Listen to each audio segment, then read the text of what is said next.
I'm going to tell you, I'm going to get out in front of this. With the Twitch stream acting up, if it continues to do this, what I'll do is I'll just end the stream and then restart it like we like to do. So my apologies for that. Sometimes I'm at the mercy of that. Don't know why that happens, but whatever. Let me just tell you, though, I woke up today and this was crazy to me. So I wake up and I let the dogs outside and I go to Facebook, whatever. I look at my notifications and someone has made a post about me on the Segment 18 Facebook page. And they've said, yeah, this is ridiculous. EZ always posts pictures of people and makes fun of them. Well, look at this picture of him. And I took one look at it and I go, what? And it was right away. I was like, well, I don't think this is right. I don't think that that's me.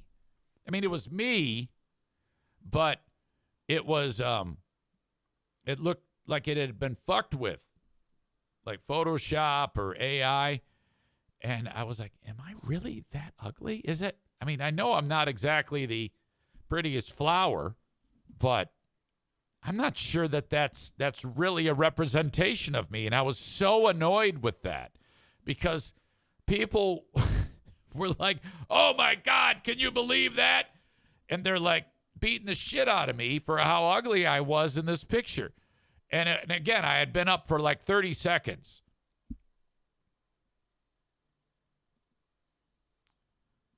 This is that image. I took one look at it and I go, wait a minute. That nose doesn't look right. It's my nose doesn't look like that. And my head is too tall here. Something's happened. Hysterical, yes. The guy wrote, so Eric Zane creates a group under a fake name, pretends to be a Free Beer and Hot Wings fan. Okay, so this guy Frank is suggesting that because there have been a few times on here where I've said that I am the admin for that page, and that's all I've done. And this moron believes it. I'm not, but it doesn't matter. It's out there now. So they all spread that nonsense for me because of posts like this. All I had to do was say it a few times that I am Will Monroe, who is the guy who runs this thing. And they all believe it. So Eric Zane creates a group under a fake name, pretends to be a Free Beer and Hot Wings fan because secretly he loves them. It's true, I do. And then sits around like a creepy hall monitor waiting for someone to mention him. Once they do, he obsessively scrolls through their Facebook profiles for hours so he can fire off appearance-based insults like a fragile, immature fourth grader. Now, most of that is true. Most of that is true. I don't sit around, though, like a creepy hall monitor, but waiting for someone to mention me. But if they do, then I will look at their pics, but not for hours. It doesn't take long. It takes like 10 seconds, so that's not a big deal. Like a fragile, immature fourth grader. Frank says that's insecurity wrapped in fake bravado. I'm not sure what that means. Imagine having so little going on in your life that this is how you spend your time, burner accounts, stalking strangers, and lashing out because your ego can't handle being irrelevant. I'm sure your family is thrilled. Okay. And since you love the personal attack so much, here's one you earned. Holy crap, look at that beak on this bird.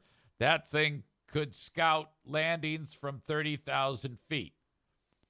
And so I looked at that. I was like, my God, I am a fucking ugly motherfucker. And at first I thought that was me. And I go, wait a minute. That is not true at all. So I took a picture of myself and I wrote, nice try. This is my profile. I was so glad I did that. By the way, this neck here, see my chin? This is about the only thing that I'm really, really conscious of. Conscientious. What's the word I'm looking for there? I'm really sensitive about this fat underneath my neck. You didn't need to post that picture. All you needed to do was show that I have, like, this huge fat ass giblet nussy. That's what you park on. You didn't need to make the distorted picture of my nose and forehead. You only needed to focus on my nussy there. And I would have felt bad, but you fucked it up. That's the first thing I did this morning. It's fucking 5 o'clock in the morning. I'm taking a picture of myself to show, hey, this is how I actually look. You asshole.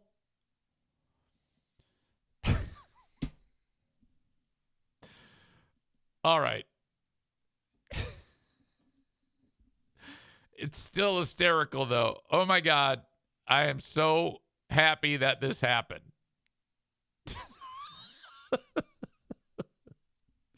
Hurricane Ashley laughs at the fact that I said, all right, most of that is true. I mean, all right. Branjo and Maureen says, you want to say self-conscious. I still sounds like I'm saying that weird. Wrestling toys in the butt guy is who that was. Okay. The hair doesn't look right either. Scott says they so think that you are running that page. Oh, my God. Clown of Carnage says, did you have a chin removal surgery? You see, if someone said that about me, I would be bummed out because of my double chin. You know? Ben Glaze says, your chin versus Free Beer's hair. Which is worse? Which reminds me, I have, I got to send this to myself so that I can share it with you. And my God. I guess the Burn King is again not at work today.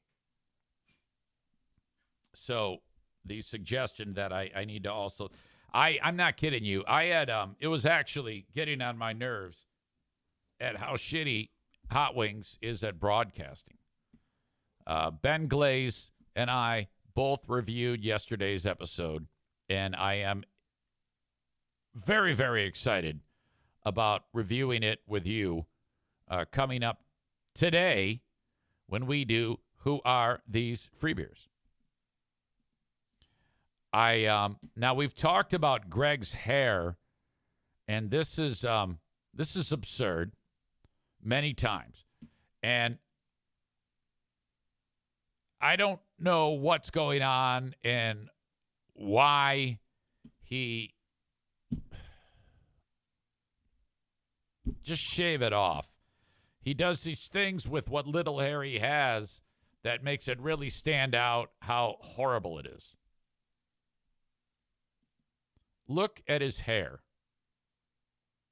He's actually styling it like that.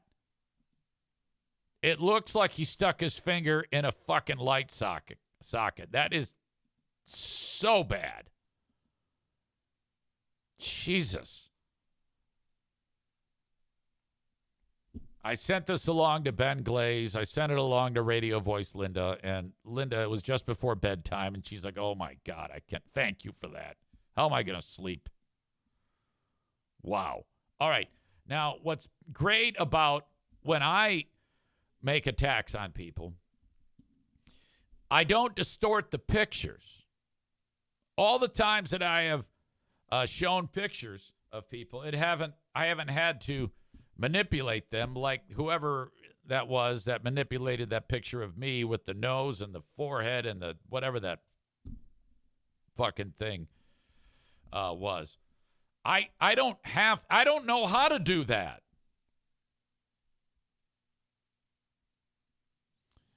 Chris in Buffalo writes, hey, Molly, is this okay to talk about? Shit.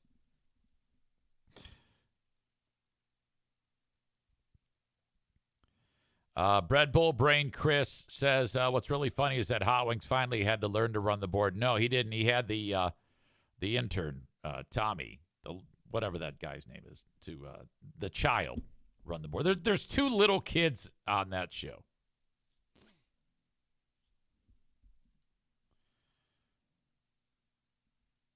Tyler wrote, somebody took a pic with the nose's nose and had AI put it on an easy pic. I don't know what you mean by the nose's nose. Who could that be? I don't reference. I'm not referencing that. You are. I'm just reading your comment. Probably going to get in trouble for that. Not your fault. My fault. No big deal. Tyler says, oh, it's just somebody I know. You wouldn't know that person. Or no, you wouldn't know her. Okay, if you say so. All right. So that, I couldn't believe, I was actually annoyed with that. With the fact that that picture existed. And I was, for a period of time, being that it was first thing in the morning, I was like, is that me?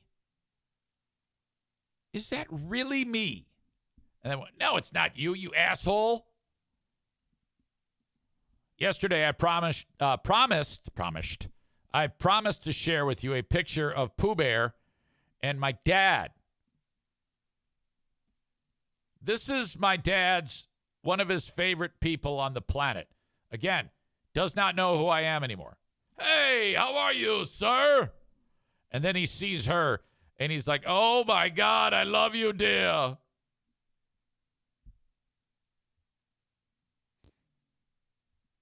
Look at him. By the way, he looks great. For 92 years old, are you kidding me? He's all snuggled up with his little blankie there, and he's got his Pooh Bear next to him. She's got the long drink, and she's just cuddling up next to my dad. He adores her. He adores her, and of course, his wife, and all of my stepsisters. All right, I've got 3 stepsisters. They're all blondes, and he thinks they're his nurses. And so this was the conversation. They're all like milling about, waiting on him, everything. And he goes, I am going to talk to your supervisors about you getting a raise. You are excellent workers. And that's kind of how it goes. I was talking with Joanne, and she's just so amazing. I just love her to death. And I was talking with her, and I go, so can you tell me how it goes how do they determine that a person has dementia? And I'm not sure 100%, but she did tell me this one thing that I found very interesting. She said it was years ago, and we were both at the doctor, and the doctor had it was a clock, not a real clock, just a diagram of a clock with movable hands, but no numbers. And he said to my dad, if it's 11:15, put the hands in the proper position on this clock. So you can imagine you would put the small hand on the 11 and the big hand on the 3. And he looked at him and he goes, I can't do it. I can't do it. And this was probably 6 years ago-ish. No, it was more than that, because January 6, 2020 was the asshole convention at the Capitol. And he was already, it was when I was broadcasting on BBL. So probably sometime 2018, 2017, 2018, somewhere in there. He didn't know. I was like, oh, my God. All right. Not to bring the room down. It's just one of the things that's going on. It's on the top of my mind. And, we're all going through it in one way, shape, or form. But I wanted to share that picture with you because I know you all love updates on my beloved dad. So there he is with one of his favorite people in the whole world, my Pooh Bear. There was someone on the I know I'm jumping around, but somebody who took a run at Pooh Bear, too, on the segment 18 page. So this gives you an idea of what's going on. First of all, I'm not going to take a run at the physical qualities of these people, or lack thereof, until they attack me. I wouldn't dare take a run at somebody for no particular reason. All right? I have to be in sight. There has to be some type of, like, aggressiveness towards me, which is how I roll. If you're going to do that, I'm going to take a shot at you. I don't distort the pictures. They do, these people, whoever did that. And I'm not taking I take it back. I've probably taken a run at significant others for beat. Like, if you got a guy there and his wife weighs like 6 bills, I will actually, but that's because she weighs 6 bills. These people are taking a run at Pooh Bear. I mean, that is some serious, dangerous territory to be in. Not so much from me, but from her. My God, she will make you her little project. You do not want this, okay? All right. Amy says, how the hell is Hot Wings? Does he have the same job for 25 years and never learned how to run a board? He's never known how to do that. He is technically, and not only technically when it comes to the board, but just the idea of, he doesn't have the acumen to speak into a microphone. He struggles so badly. And, oh, shit. Thank God I don't have to put up with that. One of the things that I used to have to endure when I would talk on the air was if I was on a roll that I would equate it to a bowl of dog food. And I'm always going to get the most food. You got 3 people trying to get into the dog food. You got me, who's going to eat 7/8 of the food. Free Beer will get some, and Hot Wings will just stand there. He does not rush into the bowl. He's starved. And I'm like, fuck, you got to get in there and throw some elbows to get the fucking food. And I would always feel bad about getting all the food. I was like, look, I'm not supposed to be getting all the food here. My name is not even on the sign of this show. Why am I talking 85% of the time? I didn't say get on my back and I'll carry you. That's why whenever I would beat him up, I was like, well, that's the only thing you're good for on this show is for me to talk about how shitty you are because you suck dick at broadcasting. You're fucking horrible. My God. Rebecca is here. Boy, you missed a lot. You missed a lot. I don't want to rehash it, but you're going to love the beginning of this show, the first 27 minutes, 35 seconds of it.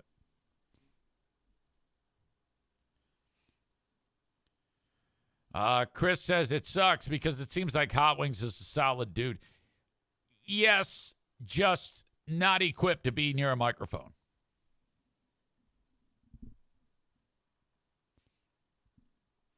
Ben Glaze says, listening back, there's tons of segments that you ran, never Hot Wings. Yeah, it's true. Anyway, I'm looking forward to that today. All right, moving on. I want to get into this, little bit of this Venezuela thing, because the headline reads, Trump rejects comparisons between Iraq and Venezuela. Now, on its surface, when I see that, I'm like, oh, okay. Well, I mean, they are different. I mean, I think that would only be the same in the fact that we're invading a foreign land. Iraq was weird because the Bush administration said we were going there to eliminate the weapons of mass destruction. They did not exist. And we killed all these people. And then we had to rebuild the country. About the only thing that we got out of it was we found Saddam Hussein, and he was hung by the Iraqis. One less dictator. By the way, how are they running Iraq now? We haven't heard anything about Iraq. So are you suggesting that, I don't know what you're suggesting by rejecting the comparisons. But what he meant by that, from what I'm understanding, Bush said, no. You see, they're not at all the same. Because when we went into Iraq, with that being an oil-rich country, we went into there and we did not keep their oil. The difference between the two are we are, in fact, going to keep Venezuela's oil. Okay. I don't know if that's something that you want to, it doesn't matter anyway. Everybody, half the country loves Trump. Half the country plus. I would say a lot more than half the country loves Trump now because of what went down in Venezuela. The fact that he's so bold to say, oh, no, it's not at all like Iraq. The Iraqi people kept that oil. The Venezuelans are not. We're going to keep the oil. Really? Now, I did watch, and I want to get into it here because it's long. It's a 4-minute interview on Air Force One where they're trying to get him to say that. He doesn't say that at all in this interview on Air Force One. He focuses on that American, or I don't know if they're American, but all the big oil companies, whoever, BP, Chevron, they're all going into Venezuela to rebuild the infrastructure. From what I do understand is the mechanism to how they get the oil out of the ground in Venezuela is very much in need of repair. It's outdated, and they are not nearly at the capacity that they could be with the amount of oil that they have underground in Venezuela. They're putting out just a small percentage of what they're capable of putting out.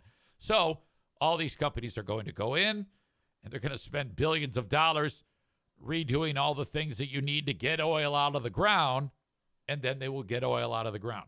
In that interview,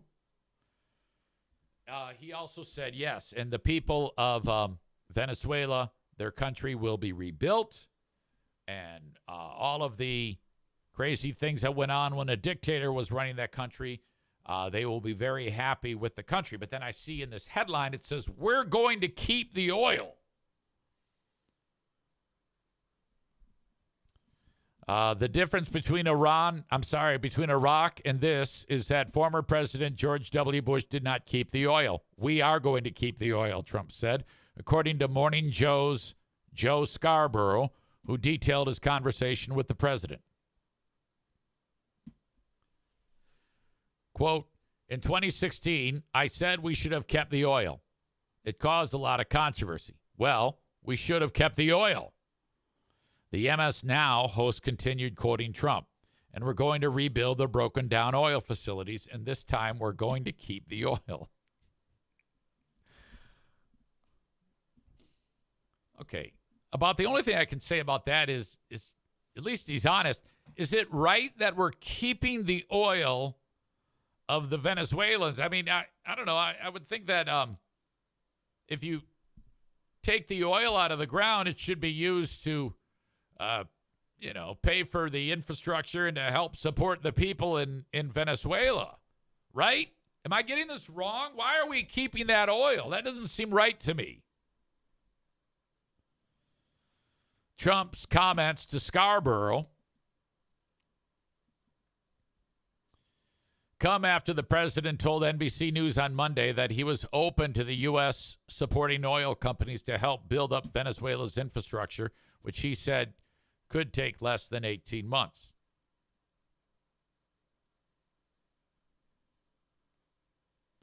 I think we can do it in less time than that, but it'll be a lot of money. Trump added a tremendous amount of money will have to be spent, and the oil companies will spend it, and then they'll get reimbursed by us or through revenue. Okay, what's also weird here is the point of all of this, we were told, is to cut off the head of the serpent when it comes to narco-terrorism and drug trafficking. Yet the top story is about oil. I think Trump, by saying, look, I will talk to you about this if you want, but he needs to be told that the main focus of what you need to be answering is the end of the dictatorship and narco-terrorism, the fact that, well, at least the U.S. government says that Maduro and his wife are running a drug empire. That is what should be the big takeaway here. But here we are talking about oil one day later from when we first started talking about this.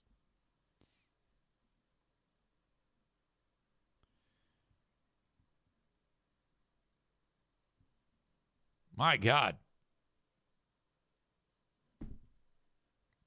I don't know, man.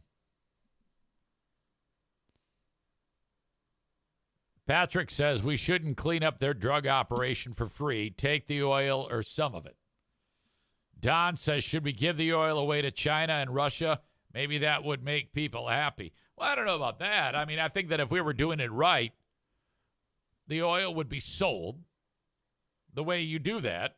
You don't give it to anybody. And, you know, it's for profit. I don't know. Maybe that's just me. Red Bull Brain Chris says U.S. oil companies built all the oil infrastructure and were then kicked out by Maduro when he nationalized the oil industry.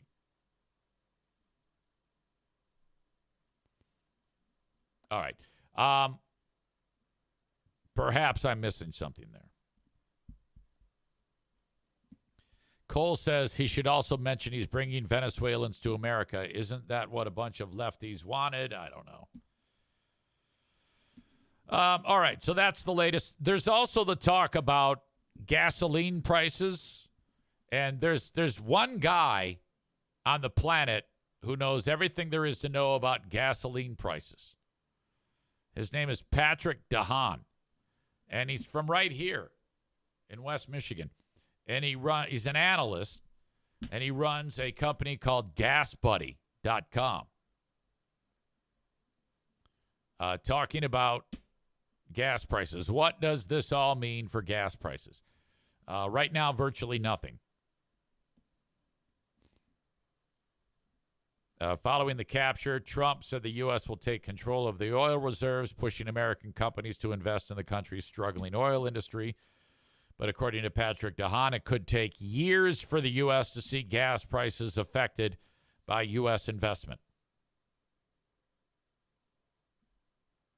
Keep in mind, Venezuela, under many, many years of U.S. sanctions, has seen its infrastructure crumble, mismanagement, and lack of investment. I mean, Venezuela's oil output, is just above 10% of where it was decades ago. Venezuela's oil output represents 0.4% of the global oil supply. So we won't see anything. Not for a long, long time. However, gas prices generally are cheaper around here where we're at. So there's that. All right.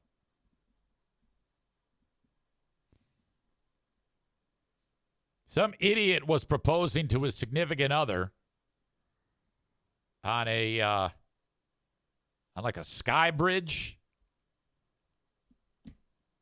And he dropped the ring, and it fell through the slats. My God. What a catastrophe.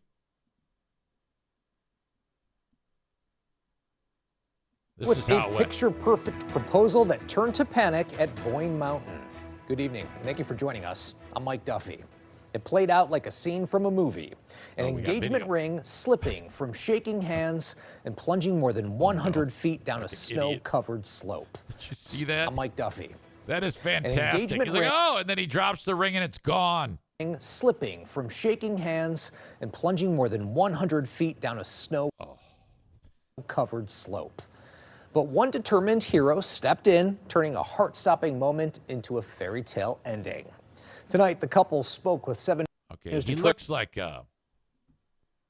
he kind of looks like some kind of like mutant This guy. Reporter Brett Cast and shared the story behind the day they'll never forget. For a couple months, I kind of had it planned in my head that I wanted to do it.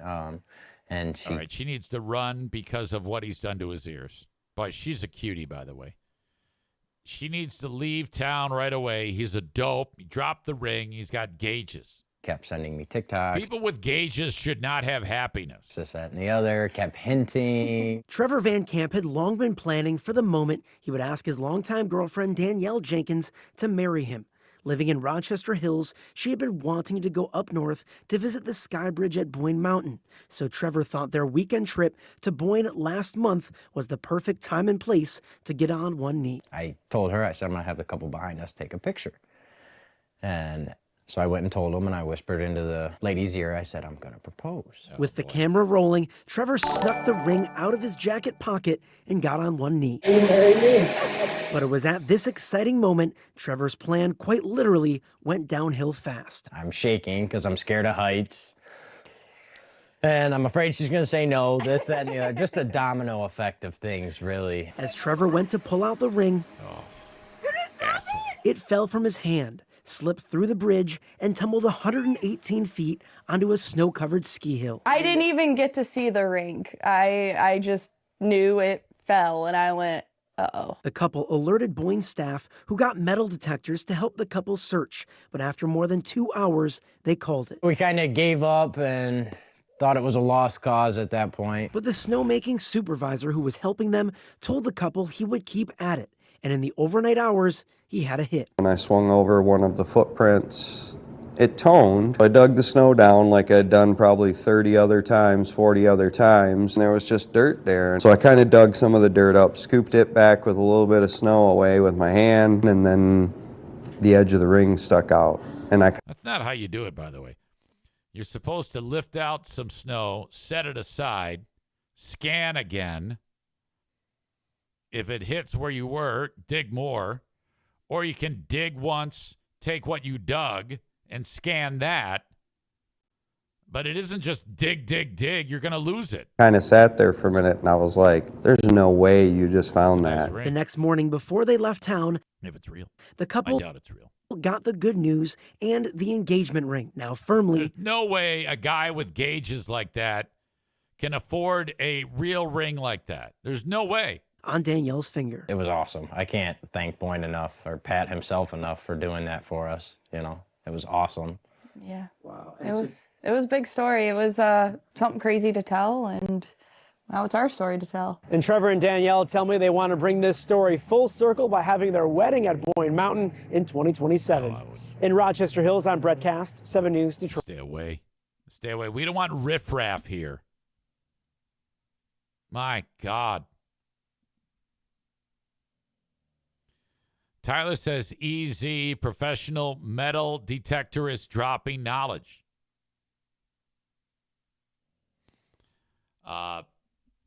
Molly writes, why couldn't he afford it? You don't know his income. No, I do. Of course I do. Did you see the gauges? I guarantee you, he makes less than minimum wage. Rich is here. He says that guy cashed in all his stolen catalytic converters for that ring.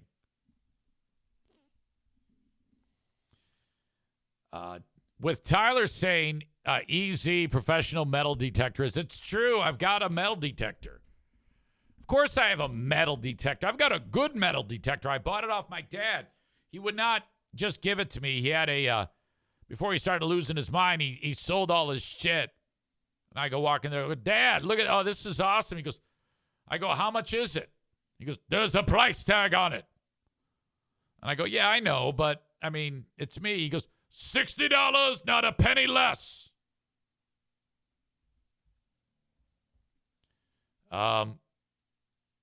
Chris says he's a warehouse worker for sure. Yes. Becca Shea says maybe he's a tattoo artist. Yeah, they're all poor.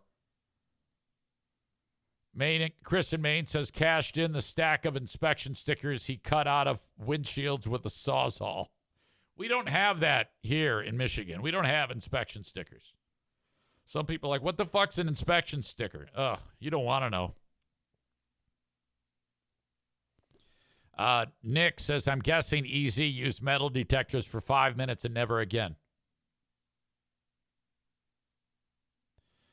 The idea of the inspection sticker brings to mind a moment in time that tells me I should tell you the story about my inspection sticker catastrophe.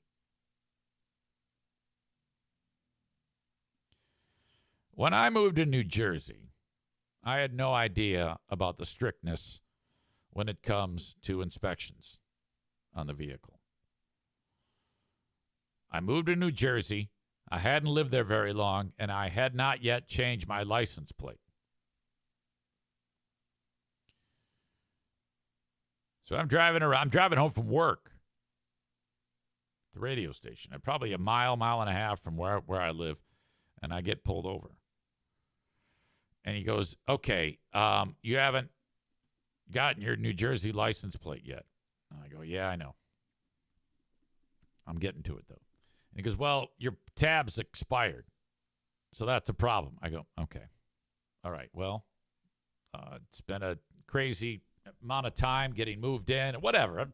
There's a million and one things you can say, and I said them all that they weren't liking that. And then he says, and you don't have a inspection sticker. I go, a what? Well, yeah, your vehicle has to be inspected so that it's roadworthy. I go, I do? He says, yes. It goes on the front of your vehicle. You don't, on the in the lower left-hand side of the windshield. I don't see it. So you need an inspection. I go, all right, well, I will get an inspection. Thank you. He goes, okay, we're impounding your vehicle. I go, what? He says, yep. You don't have the right registration. You don't have the right license plate. You don't have an inspection sticker. And he took my vehicle, and he goes, walk home. Now, I came to the radio station the next day and talked about this guy, and he actually heard it. It was back when people used to listen to the radio. He heard it, and he was pissed off. Fast forward, months later, we did a remote at like some bar in Jersey, and that guy and all of his cop friends were there. It was incredibly awkward. Like they came out to like hang out. So I had to pay a ton of money to get my car back. And then I had to go and get it inspected. And the way they do this there is, at least they did back then, I don't know if they still do it, in order to get, it's a fucking racket. In order to get an inspection sticker, you have to drive to an inspection station. It's a big fucking building with like 5 different garage doors and cars, lines of cars into each one of them. And it's your turn. Come on up. You drive up there and you sit in the car and they stick a probe up the fucking tailpipe. And it's testing how the emissions, and it has to be at a certain level. And if it's above it, there's a problem. And so, of course, my car comes back. The emissions are jacked. And he goes, yeah, you don't pass. You fail. I go, what do I do? He goes, you got to go get it fixed. And they're not exactly the most helpful there. So I'm sitting there, and I'm like, fuck. And then I take off. And I have to go and get it fixed. And then that was super expensive to get it repaired, whatever I needed to get it done. And I think I failed one other time, too, for another reason. And finally, I passed. This took so much time to get this thing done. Maureen says, oh, my God, I thought you were going to say they stick a probe up your ass. Well, that would be enjoyable.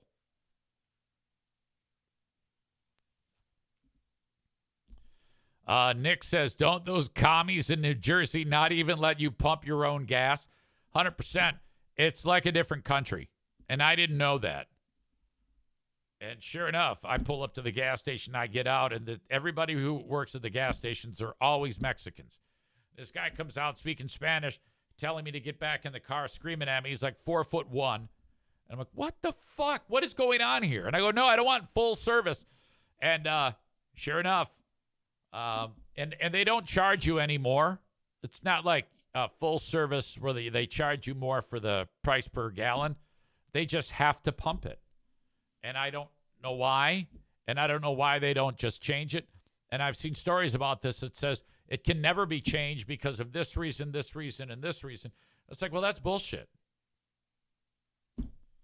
But I guess there's a whole infrastructure. Like 95% of all people that live in New Jersey pump gas for a living. It's ridiculous.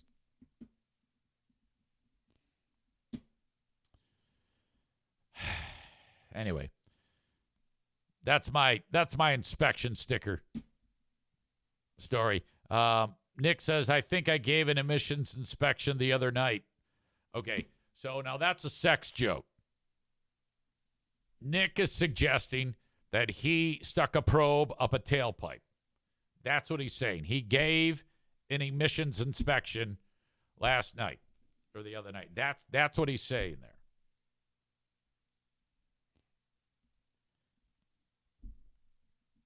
Chris in Maine says, I'd take the full-service gas guy over tipping the bathroom attendant guy. Yeah, I would never do that. We went to a sandwich shop the other day, and I guess you are supposed to tip fast food now, or that at least they want. I didn't, but ordered a sandwich. She made the sandwich, paid for the sandwich. She hands it to me, and there's a tip jar right there. Tips are appreciated. It's like I can't do it. I'm not doing it. Got a no-tip policy. Okay? I will tip a restaurant waiter who is making like $3 an hour. But if you're making $15 an hour as a sandwich artist, I'm not tipping you.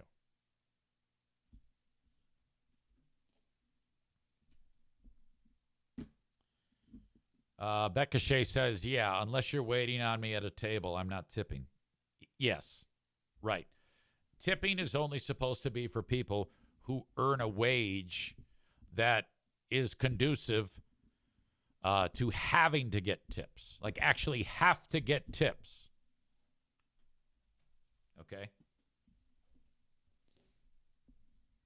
Like the money that I would make when I would do limo driving was shit. We're reliant on tips. There was only one time that I gave somebody a ride on a tip, and it was the longest trip ever, and I got totally stiffed. And you roll the dice on that deal.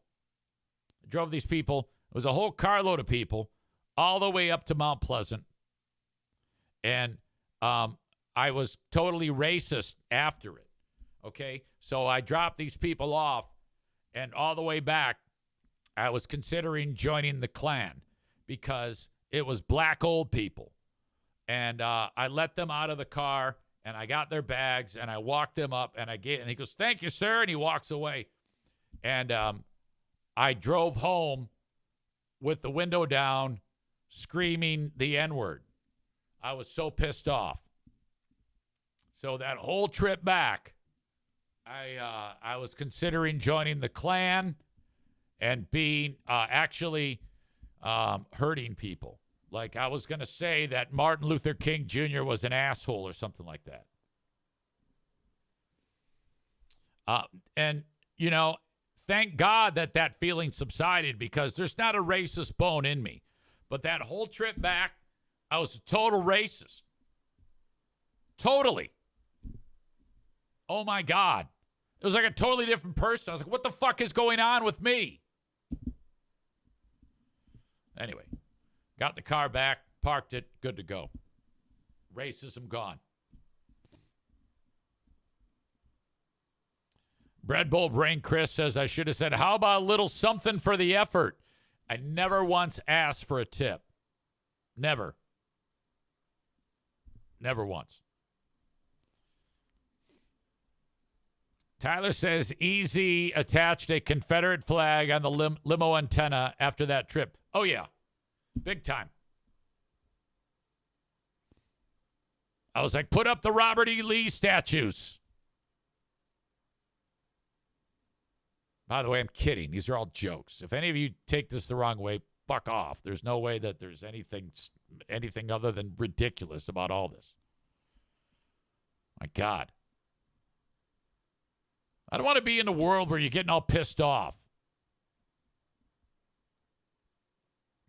Tyler says Megan says my wasn't at you, Eric.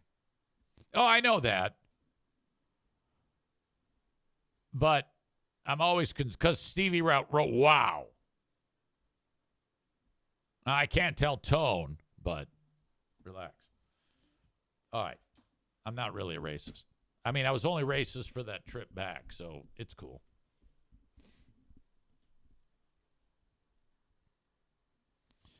Patrick said a comment that's probably going to get people get pissed off at you for that. I wouldn't say that.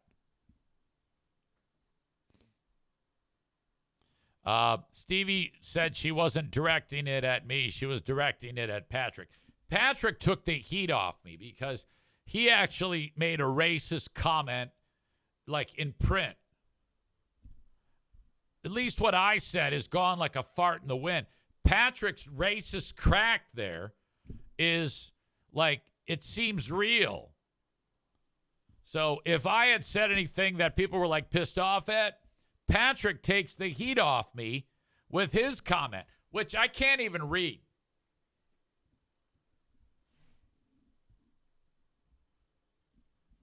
Okay?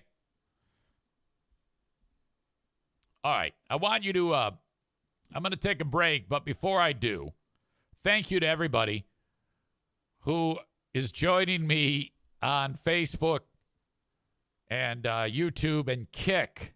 The rest of the show is on Twitch. Go to twitch.tv/Eric Zane Live if you want the rest of this free show. I have two platforms. I have Twitch and I have Patreon. Twitch is free. Patreon is not. Well, except for the 7 days free. So follow me on Twitch, twitch.tv/Eric Zane Live, and then you will know when I go live, and then you won't get the show interrupted like I'm about to for the folks on Facebook, YouTube, and Kick. You can reach out to me on the email, Eric@ericzaneshow.com on the Shoreliners Striping inbox. Eric@ericzaneshow.com for any of your correspondence. God, what the fuck is wrong with me? Okay.